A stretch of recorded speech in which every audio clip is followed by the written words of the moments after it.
जी मुलगी जिवंत होती ती मुलगी जिवंत असताना सुद्धा त्यांनी कबूल केलं की मी मुलगी मारली. आश्चर्याची गोष्ट तीच होती ती. बरं आता मला तुम्ही सांगा ही माणसं राहायला कुठे आहेत? ही जे दोन तुम्ही पकडून आणली होती बाप आणि पोरग ते तुम्ही कुठून आणलं होतं? इथून किती लांब आहे? किती किलोमीटर? ते 70 किलोमीटरच्या आसपास येतं होते. 110 किलोमीटरच्या आसपास असतात. 70 असेल, निश्चित आणि नाही. जिल्हा तालुका आणि राज्य कुठलं? मध्य प्रदेश. महाराष्ट्रामध्ये आजपर्यंत प्रत्येक वर्षी नाही गेल्या 2 वर्षामध्ये किती महिला आणि मुली बेपत्ता आहेत? 30,000. मग 30,000 महाराष्ट्रामध्ये बेपत्ता असताना इथं जी बेपत्ता आहे त्या मुलीचं आणि मध्य प्रदेशमध्ये असणाऱ्या आदिवासी समाजाच्या बापाचं आणि पोराचं तुम्ही लिंकिंग कसं केलं? फक्त आम्हाला सोप्यात सांगा. सर त्याच्यामध्ये काय आता तपास माझ्याकडे होता त्यामुळे मी आपल्या डिटेल सांगू शकणार नाही. माझा तपास कोण बघतं त्यांच्याशी आपण बोलू. बहुतेक डीवायएसपी खाडे साहेब आहेत ते इथे गेल्यात. आपल्या त्यांनी एसआयटी स्थापन केली तपासाकरता विशेष. एसआयटी कोणी फॉर्म केली? एसपी सर केली. कधी गेली? एसआयटी एसपी ला करता येते का?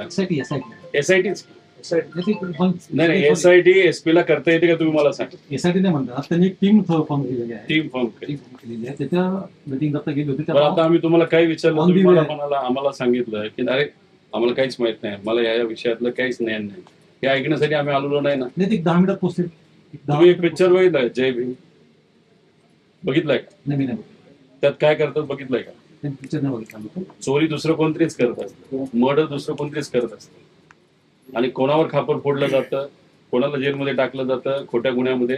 आदिवासी समाजाच्या इतर सामान्य व्यक्तीने ते एससी समाजाचे जे कोणी लोक असतात जे पोलिसांना घाबरतात अशा लोकांना आत टाकलं जातं. तुम्ही हेच गोष्ट इथं केली असेल तर हे कितपत योग्य आहे? किती वेळ लागेल त्यांना यायला? 10 ते 15 मिनिटं. तुमच्यासाठी बोलून काहीच फायदा नाही. तुम्ही काय झालं तरी म्हणताल मला माहित नाही. तपासी कागद त्यांच्याकडे आहे सर्व माहिती सांगण्याच्या ओघामध्ये काही नको आहे. आज आम्ही या ठिकाणी आलेलो आहे त्याचं कारण असं, 26 एप्रिल रोजी या तालुक्यामध्ये एका 25 ते 30 वर्षाच्या मुलीचं शव त्या ठिकाणी सापडलं. तिचा गळा कापला होता, तिचा चेहरा जो होता तो जाळण्यात आला होता, त्याच्यावर कुठेही स्किन राहिली नव्हती, पण नुसतं हाडच तिथं होते आणि वरचा जो भाग असतो जो आपल्या कमरेच्या वरचा भाग तो पूर्णपणे जाळला गेला होता. आणि मग 26 एप्रिलला ही घटना सापडल्यानंतर पोलिसांचा या बाबतीतला तपास सुरू झाला. एसपी साहेब, ॲडिशनल एसपी याच्यात लक्ष देऊन होते असं आम्हाला त्या ठिकाणी कळलं.